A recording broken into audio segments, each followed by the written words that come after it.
Bonjour tout le monde. Bonjour mesdames et messieurs. Veuillez m'excuser de déranger votre voyage pour 5 minutes. Je m'appelle Longouma Donald, je suis un réfugié politique en France. Rassurez-vous, c'est pas pour faire de la manche. C'est pas pour demander votre argent. J'ai un message à faire passer concernant la France-Afrique. C'est un sujet que vous entendez quelquefois dans les grands médias mainstream, BFM TV, CNews. Je suis là simplement pour vous apporter quelques éclaircissements concernant ce sujet-là. Afin que le citoyen français comprenne mieux les réalités en Afrique et les causes directes de l'immigration.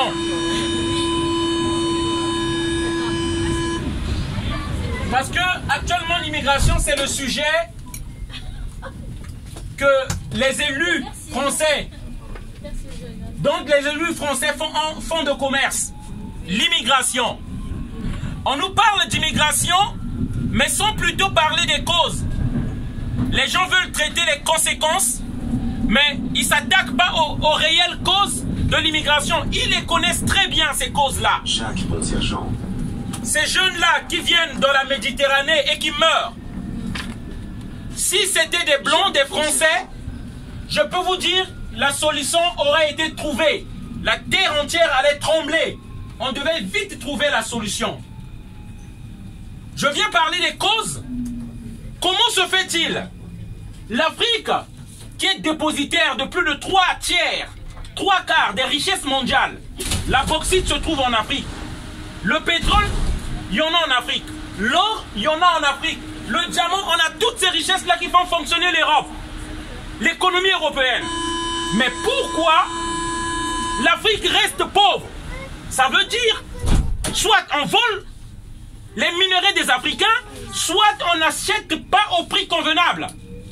Parce que si le carburant des Africains était vendu au prix normal, on n'achètera pas ce litre-là à 1,50 €.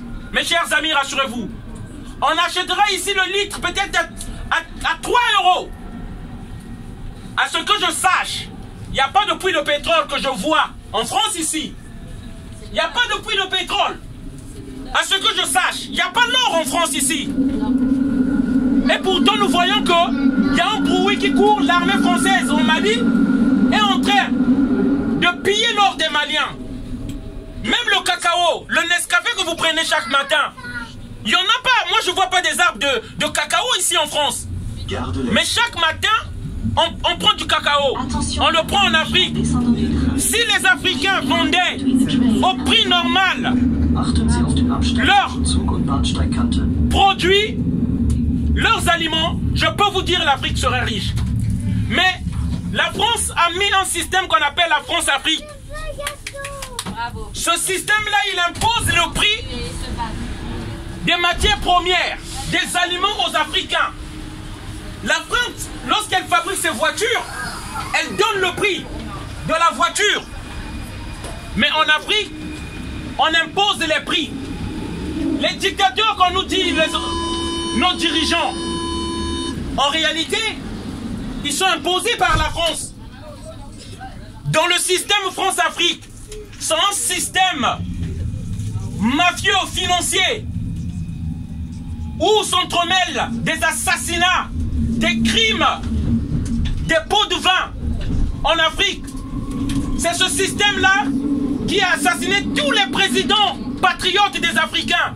Ceux-là qui ont voulu travailler pour l'intérêt de leur population. Au nom de Thomas Sankara, on l'a tué par ce système. Au nom de Barthélemy Boganda, on l'a tué. Sylvanus Olympio, on l'a tué. En fait, la politique française en Afrique, surtout dans 14 pays africains, c'est un cimetière de chefs d'État. Si tu perds pas la vie, tu perds le pouvoir. Comme Laurent Gbagbo, déporté aujourd'hui.